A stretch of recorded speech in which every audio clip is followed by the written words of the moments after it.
Hello. This is the top 10 games you can play in your head by yourself. Edited by Sam Gorski and Dia Flevitt. And it's the second edition.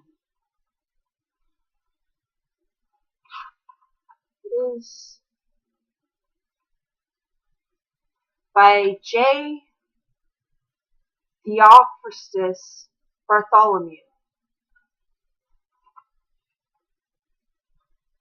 I don't know how to say that.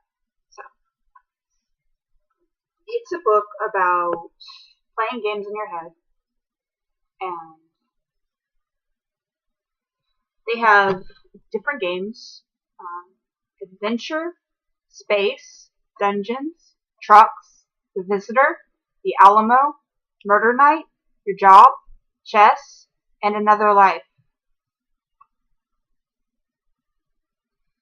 Now, I'm going to go ahead and read the introduction because you need to be introduced to the kind of environment that we are going to need to be in to relax and enjoy our daydreaming. Okay, so introduction. Do you remember your first daydream? Of course you don't. No one does. To daydream is to be human, to be alive, the most natural state of existence. It is to live a separate life, to walk through other worlds, to become someone else.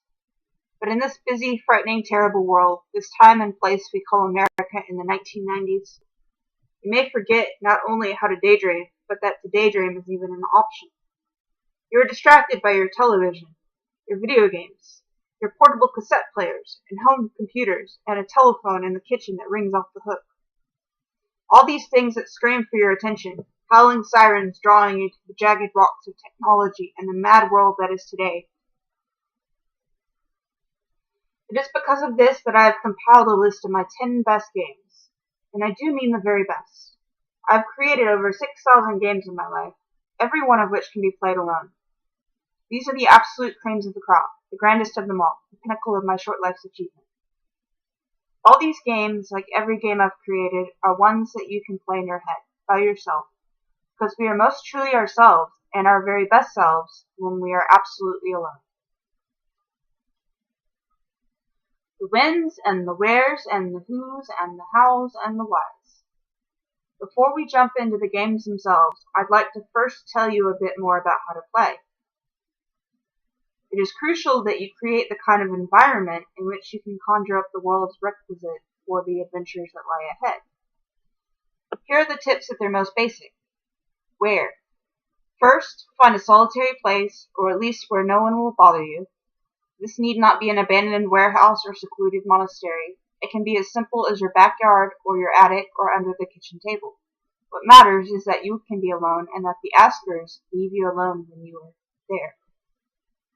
When? Any time of day works. You might imagine to yourself that you can only play games alone in your head if it is recess or after school or before bedtime. Any such rules are needless and frivolous. Once you go from novice to master, you can begin to play games in your head by yourself in the middle of class, while your teacher scratches at the chalkboard and your fellow students blather inanely. The sky is not the limit. The limit does not exist. Where? Continued. Sometimes the where does not have to be a place where you are alone, as noted in the when paragraph you just read. They say you should never blend into a crowd. But sometimes, my dear friend, the crowd is exactly what you need to remain anonymous and explore new worlds. If no one is paying attention to you as an individual, then you need not pay attention to them. Who? This is the most beautiful of all the answers. If you are reading this right now, then you have all the who you could ever need. Why? The question indeed should be, why not? Do you think you can swim through this life without these games? Without the wisdom compiled for you in the book you hold right now? Who? Continued. You might think to yourself, but what about all my friends? To which I retort, of course, and without hesitation, who needs them? Do you imagine that your friends will be there for you when the sun extinguishes itself and this world ceases to exist as it is wont to do? Will your friends be there when the pillars turn to dust and the horsemen return to town? Life is not a popularity contest. Don't kid yourself, kid. You're flying solo in these games, just like you've always been and always will be. You can go over to your friend's house and huddle around a television or squeeze onto a couch or sweat over a board game. Or you can close those eyes and win the Alamo for the good guys. How? Much of the how is in the following pages of this book, but there are a few things you must remember as you play these games. A. Find your place of seclusion and go there. Where? B. Go alone. Who? Only you. C. Wear comfortable clothing. D. Don't overthink it.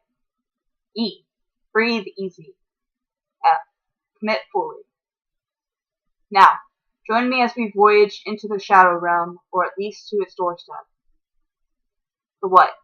One of the many simple tasks required of you throughout this book is the ordinary task of fragmenting your mind to create opposing selves within yourself. This is not as daunting as it may sound at first. You do it every day. Not sure you understand?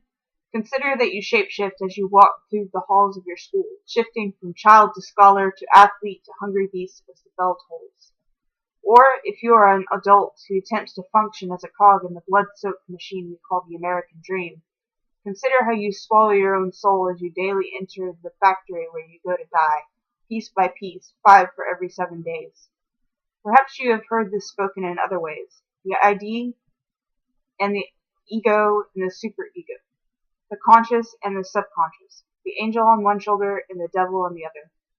2 faces of Janus, or the legions of howling demons at the door. You might not know it, but that impulsive voice in your head, the one that tells you to push a stranger into the municipal swimming pool or to throw rocks out your bedroom window at cars passing by, is one of the many fragments of your own personality and one that will be a great ally in the games to come. If all of this sounds daunting, confusing, or overwhelming, then let us try an exercise that will help bring some clarity to this idea. Before you play this minigame, go to your place of seclusion. Remember the tips we provided above. Okay, I'm going to do the exercise in the next video. So, thank you for watching.